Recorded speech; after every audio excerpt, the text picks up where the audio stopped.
Seguimos en esta mañana de Junto a Vos y como te adelantábamos en la parte de los títulos del programa, estamos con invitados esta mañana, estamos con el concejal de la Unión Cívica Radical, Juan Ardoy, te iba a decir. Es que viene mucho Juan, Lautaro de Dios, quiero decir, Lautaro de Dios, y estamos con Martín Acosta, director de Protección Ciudadana de Lobería. ¿Cómo están? Bienvenidos, Lautaro, Martín. Gracias por la invitación, José. Gracias, buen día, ¿cómo están todos? Muy bien, bueno, hay un tema que es medio ineludible para hablar, que tiene que ver con el tema de las motos en Lobería, secuestros de motos y esta agresión, digamos, tanto al Palacio Municipal como a la parte de Protección Ciudadana que se produjo estos días, hay videos circulando y demás, así que, no sé, primera impresión. ¿Cómo se empiezan a desencadenar los hechos, digamos? No, ¿qué es lo que pasó primero para que suceda esta situación? Bien, antes que nada decir que, bueno, esta situación es lo que causa es mucho repudio, indignación, que sucedan estas cuestiones, que viene en base a un trabajo que se viene realizando desde el área de Protección Ciudadana, Tránsito, con el tema de lo que son el secuestro de las motos y el ordenamiento del tránsito y demás. Esta situación se da que se secuestra una moto ese mismo día y bueno, después de lo que desencadena es como una agresión por el mismo secuestro de la moto a los edificios públicos, ¿no es cierto? Bien, ok.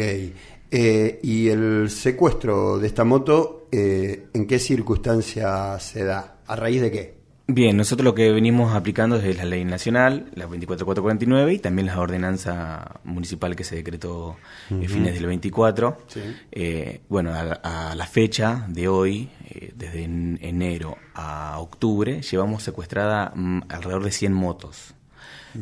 Con la ordenanza municipal y también con la ley nacional, ¿no es cierto? Es un trabajo bastante grande que se viene haciendo en pos de poder tener un equilibrio social y que la gente pueda convivir en paz con estas situaciones que veníamos sufriendo de lo que eran los escapes libres y demás. Bueno, este fin de semana lo que pasó fue esa situación, chicos que andaban haciendo maniobras imprudentes, tirando cortes, poniéndose en riesgo en sí, ellos mismos, terceros también. Y bueno, el secuestro de la moto lo que desencadena, lo que ya sabemos todos, ¿no es cierto? Esta situación sí, en los edificios públicos, ¿no es cierto?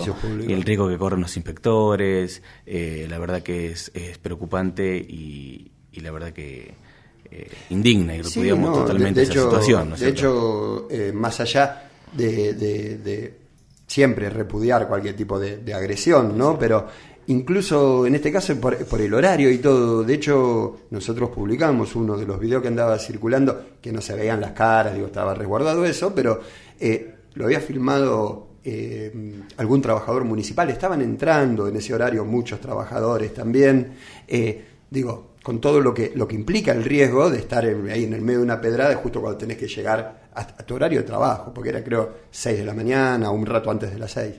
No, esta situación ocurrió 2 de la mañana. Ah, 2 de la mañana. Okay. Bueno, tenía ese dato entonces equivocado. Dato equivocado yo. Pero bueno, lo filmó alguien que estaba circulando por ahí. Sí, era un fin de semana largo y el viernes era feriado, entonces andaba mucha gente también en la noche.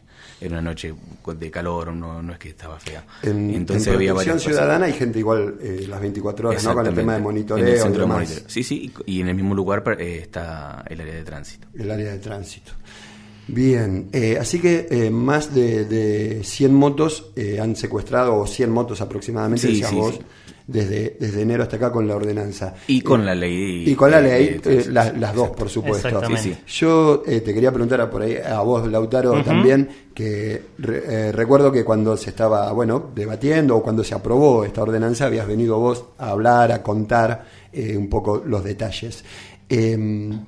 Y por ahí yo creo que la principal duda sobre todo es, que lo hablábamos un poquito fuera del aire, ¿qué herramientas le da esta nueva ordenanza, digamos, esta ordenanza de finales del año pasado al municipio que no le daba por ahí la ley de tránsito? Porque uno se imagina que ante situaciones como las que describías, Martín, de motos tirando cortes, subiendo por ahí a una vereda, andando en contramano, de ese tipo de cosas, ya uno tendría una habilitación de por sí para secuestrar, digamos, un vehículo, más allá de la intervención que pueda hacer o no el inspector en el momento, ¿no? Porque, bueno, y sobre todo si está registrado en cámaras. Claro. ¿Qué herramientas nuevas o cómo facilita, digamos, esta ordenanza? Sí, en este caso, Juan, por ahí ir al revés a los resultados que ha tenido a partir de esta ordenanza y después hacer referencia al porqué de que sirvió en este incremento. El otro día en una reunión que tenemos de equipo que realizamos, bueno, mensualmente, Martín destacaba esta diferencia que con respecto al año pasado, que recién lo nombró, se incrementó más del 50% o hasta el doble en algunos casos el secuestro de las motos, que obviamente no es solamente por este tipo de infracciones, sino también por otras infracciones en el caso de no tener carnet habilitante para conducir, bueno, seguro, todo lo que sabemos para poder circular. En este caso en particular y con respecto a las motos, lo que se vinculó con esta ordenanza era el tema de la insalubridad, que te permitía por un lado el allanamiento en los casos de entrar a los domicilios con la intención de secuestrar aquellos, en este caso motovehículos, que atenten contra la salubridad pública. Y por otro lado, no solamente se reguló el tema de los allanamientos con esta nueva ordenanza, sino también el tema de poder identificar vehículos que están en la vía pública y no cuentan con los indicadores correspondientes para poder circular. En este caso también poder identificar un vehículo que está en la vía pública y tiene un escape libre o tiene un escape modificado, que eso lo pueden identificar los inspectores de tránsito, o que no tiene alguno de los requisitos para poder transitar. ¿Qué pasa? En este caso de que vos ves un vehículo en la vía pública, no se podía secuestrar hasta ese momento. Sino No, quiero acompañarte con ese aporte que haces, que nosotros antes de la ordenanza hicimos solicitudes para poder solicitar allanamientos en base a lo que decías, por el 193 del Código Penal, 193 bis, y fueron todas denegadas. Esa solicitud de allanamientos. En base ahora a la ordenanza, nosotros realizamos allanamientos, fueron 2 positivos y 1 negativo, y en su momento no se podían secuestrar motos, o en este caso poder acceder a una moto cuando estaba en estado estacionada, ¿no es cierto? Lo que pasó fue una diferencia que, como vos bien decíamos, y fuera de aire también hablábamos, la situación de perseguir una moto o tratar de detenerla cuando están circulando es más riesgoso aún que poder detenerla, ¿no es cierto? Ellos mismos tratando de escapar se ponen en riesgo, sí, y tercero.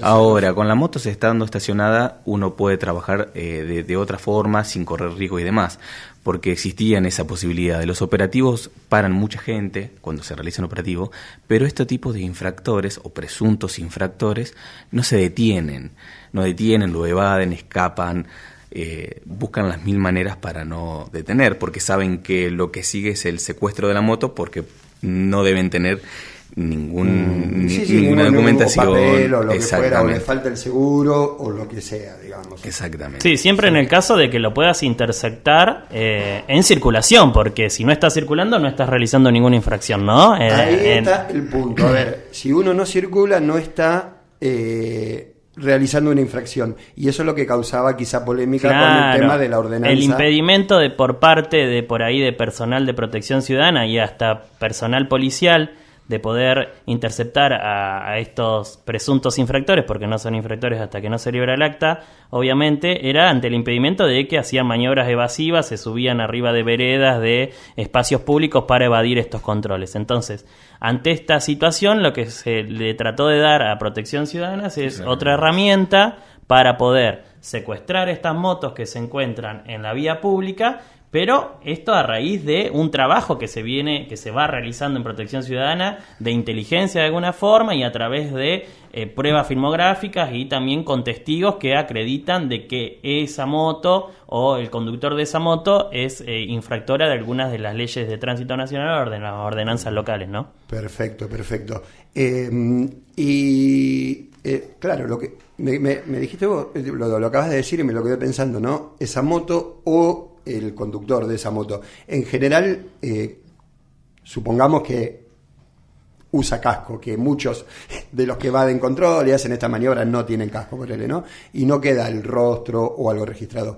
Se va contra la moto y el dueño de la moto, si se comprueba que hay otro conductor también, ¿cómo se maneja en ese caso? ¿Que por ahí el conductor no sea el dueño de la moto? ¿O no se puede identificar? No, en ese caso de que se identifica, se puede identificar por dominio o por motor de la moto, y todos las motos, los vehículos que circulan tienen una identificación por chapa patente. En el caso de que no tenga chapa patente, tendrían que tener un número de motor que también se puede vincular a un dominio.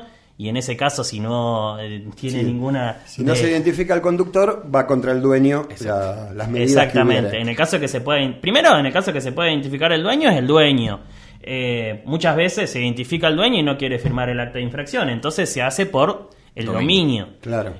O en ese caso de no poder identificar el dueño ni el dominio, se hace también por el número de chasis que tienen toda identificación de los motovehículos. Exacto, se trabaja también con la plana de lo que es policía, y se identifica directamente el titular. Muy bien, bueno, y volviendo un poquito también a este caso y esta situación que se dio, obviamente desde la municipalidad anunciaron las medidas legales y todo que son naturales, digamos, ¿no?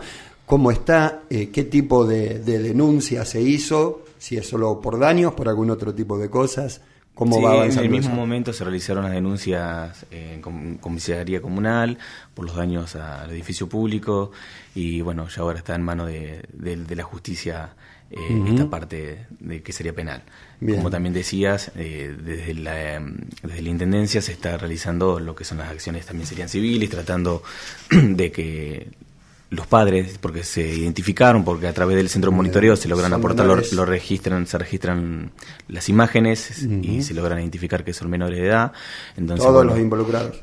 Hasta ahora sí, bien. Son todos menores de edad, y bueno, para que sus padres reparen el daño producido, ¿no es cierto? Claro, resarzan económicamente, digamos, al municipio. Haciéndonos cargo de cada uno, tenemos una responsabilidad, y en este caso la responsabilidad parental. Y como veníamos hablando, en muchas oportunidades hemos hecho comunicaciones con los padres, mostrándole lo que hace sus hijos, tratando de pedirle un apoyo en estas situaciones, porque en sí hoy no es muy grato tener que comentar de infracciones y de secuestro y demás, no es la parte más grata que me toca, pero bueno, hoy si uno no pone un límite, en algún momento las cuestiones se tornan difíciles para todo. El trabajo que se hace es en pos de un equilibrio social, de que podamos convivir todos tranquilos, pero bueno, necesitamos del apoyo de todos en sí, y más en estos casos cuando somos padres y tenemos esa responsabilidad, ¿no es cierto? Sin duda, y que imagino que nadie quiere ni nadie siente como un triunfo, ¿no? Una denuncia penal por estos hechos ni nada, es algo a lo que no se quiere nunca llegar. Y bueno, vos hablabas del trabajo, hablar con los padres, ¿qué tipo de trabajo se hace o se viene haciendo bien en estas situaciones para tratar de evitar llegar por ahí a este punto, ¿no?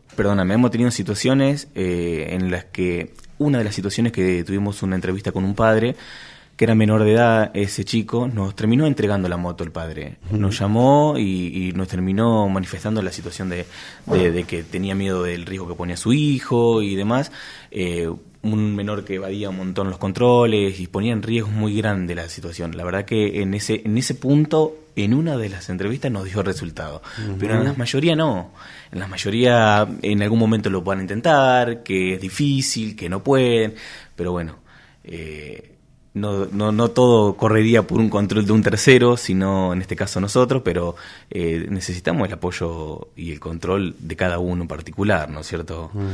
Para poder llevar esto adelante. Sí, acá hay una cuestión en particular que resaltar, que ante un hecho delictivo, en este caso de atentar contra edificios públicos y producir daño, la decisión estaba obviamente de no solamente infraccionar porque excede al área de protección ciudadana, sino correr por las vías legales. Por eso se hizo la denuncia penal, que corresponderá al juzgado de menores que actúe de acuerdo a lo que entienda correspondiente. Pero por otro lado, la intención, como decía Martín, la intención del municipio, y obviamente encabeza en decisión del intendente, es llegar a una charla, a un vínculo con la familia, ya que cabe volver a resaltar que estos infractores, estos delincuentes son menores, que las familias se puedan hacer cargo de esos daños que le produjeron a no solamente la municipalidad, el gobierno, sino a todos los loberenses, porque es patrimonio de todos los loberenses, no solamente el edificio en particular, que era el ex-EDEA, que ahí funciona toda licencia de conducir, sino también al Palacio Municipal, en el cual, obviamente, que a la hora de reparar salen los fondos de todos los vecinos de Lobería. Entonces, ante esa circunstancia, la intención es llegar a un vínculo con esas familias para que se hagan responsables de estos daños en particular y que puedan dar respuesta a las infracciones o los daños que produjeron sus hijos, ¿no? Bien. ¿Y qué hacemos con esta problemática de los jóvenes, las motos, que no serán solo los jóvenes? Digo, en cuanto al tránsito, qué sé yo, hay muchos factores que uno puede pensar ahí en el ordenamiento, pero particularmente, digamos, con este tema de las motos, que pone un riesgo real y concreto de vida. ¿Cómo se trabaja a largo plazo para que esto no sea una cuestión de andar persiguiendo todo el tiempo y atrás del problema? En este caso estamos haciendo referencia a una ordenanza que va al fin de la cuestión, que es ya cometer una infracción. Obviamente, del área de protección ciudadana se realizan constantes tomas de difusión y concientización en cuanto a las formas correctas de circular en la vía pública, de tener la documentación correspondiente en los vehículos. Se hace un trabajo pormenorizado, incluso muchas veces se hacen actas de constatación sin tener que hacer infracciones para que el vecino tome conciencia, ¿no? Y ante esos casos de que no ha surgido efecto alguna de las acciones realizadas, sí tomar esta decisión de infraccionar. También tuvimos otro caso el fin de semana que fue de público conocimiento y que arrojaron basura en la vía pública. Sí, también lo vimos. Obviamente que esto es importante, de que cada uno de los vecinos se sienta parte, y también de que obtenga una respuesta a la hora de realizar alguna denuncia o realizar alguna información de que alguna persona no se acata a las ordenanzas, en este caso una ordenanza municipal, que es no solamente el código de convivencia que sancionamos hace poco, sino que correspondía al código de contravención del 93, que es no se puede arrojar basura en la vía pública. A ver, básico, digamos, ¿no? No podés andar en moto por arriba de la vereda y en contramano y a la velocidad que quieras, y no podés tirar basura donde se te ocurra. Creo que son, de hecho, más allá de lo legal, son cuestiones de convivencia básica. Tal cual, que el derecho de uno termina cuando comienza el del otro. Y también destacar el trabajo, si bien cada uno, como decíamos, que teníamos la ordenanza, la ley nacional, destaco también el trabajo de los inspectores que vienen realizando, porque son ellos los que lo llevan adelante. Si bien yo estoy a cargo de la dirección, pero son ellos los que están continuamente, y en este caso sufrieron este tipo de situaciones. La verdad es que no es nada grato, y hago un acompañamiento firme siempre con ellos, porque son los que están en la calle. Y bien, como hablaban de la cuestión de arrojar basura, si bien este video se hizo difusión porque se divulgó, venimos infraccionando también en estas situaciones con anterioridad. Hemos tenido situaciones que hemos hecho actas. Muchas veces no se da en una visibilidad tan concreta donde podemos identificar quién es el que arroja. Claro, porque uno encuentra basurales en distintos puntos, recorriendo, gente acá, el Tero, que sale a andar en bicicleta, o uno se ve en distintos puntos basurales. Sí, nosotros en el momento que tenemos, por ejemplo, las cámaras municipales, nosotros siempre tratamos de identificarlos, y si identificamos, seguimos la actuación, y si no, como en este caso, que también fue a través de un vecino que se comunicó conmigo y que se tomaron las medidas que correspondían. En este caso él decidió compartir el video, y me parece perfecto porque también pone en manifiesto esta situación y que concienticemos todo, pero no muchas veces se llega a ver quién es el que arroja, ¿me explico? Claro. Pero es que muchas veces también por ahí quizá no arrojan debajo de una cámara, digamos. Exactamente, ¿no? Por eso a veces se hace bastante difícil hacerlo, o cuando nos acercamos al lugar y hablamos con los vecinos y tratamos de identificarlo, ninguno se quiere hacer cargo, pero sí notificamos que estamos presentes y hemos hecho actas porque hemos encontrado a vecinos arrojando basura identificados con las cámaras. Sí, y en este caso los vecinos y en particular por ahí algunas personas que forman parte de juntas vecinales se comunican diariamente con Protección Ciudadana y en pos de mejorar cada uno de los barrios, obviamente por ahí hace alguna denuncia. En particular es muy importante que sepan que tienen un canal disponible, el 0800, para poder comunicarse con el municipio las 24 horas y también tenemos un canal de WhatsApp. Y a partir de eso, de una denuncia, que también reciban una respuesta y que muchas veces por ahí surge de que a veces se publicita, como en este caso el video, y en otras veces que no se publicita, igual se realiza un accionar, se hace una contravención o se hace una acta de constatación de la cuestión y se manda a reparar el daño, porque hay algunas otras figuras que tenemos ahora en el Código de Convivencia, que no es solamente la sanción, sino también volver el estado anterior de las cosas y algunas otras cuestiones que pueden reparar el daño producido o la infracción producida. Entonces, ante esa situación, que el vecino sienta que es escuchado y que acciona de alguna forma el área de protección ciudadana con diferentes instrumentos. Puede ser que se complique la identificación del vecino, como decís Juan vos, pero bueno, en otros casos cuando es claramente identificable, se puede ir al domicilio de la persona y infraccionar sobre esa cuestión en particular, ¿no? Y también que cuando hagan la denuncia muchos creen o entienden que de hacer una denuncia, en este caso el 0800, dar nombre y apellido y se ponen en manifiesto quiénes son. No, aclarar que también al 0800 pueden hacer la denuncia de forma anónima y manifestar la situación. Entonces poder hacer un seguimiento al vecino está bueno. Aparte, más cuando las cosas son tan cercanas, y esto pasó recién, es mucho más fácil poder identificar y hacer un seguimiento de la situación, como pasó en este caso puntual. Perfecto, bueno, entonces en este caso puntual de estos menores involucrados, digamos, como para hacer un resumen ahí, se tomó finalmente una medida penal y una medida civil.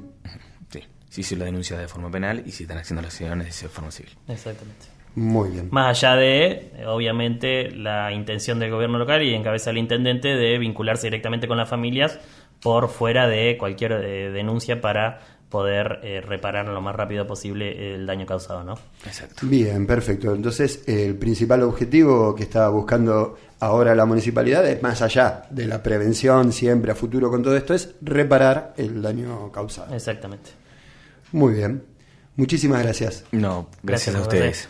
Estábamos hablando con Lautaro de Dios, concejal de la Unión Cívica Radical, y Martín Acosta, director de Protección Ciudadana, haciendo un repaso del caso de la lamentable agresión que sufrió tanto el edificio municipal como el edificio mismo de Protección Ciudadana y todas las circunstancias derivadas del caso.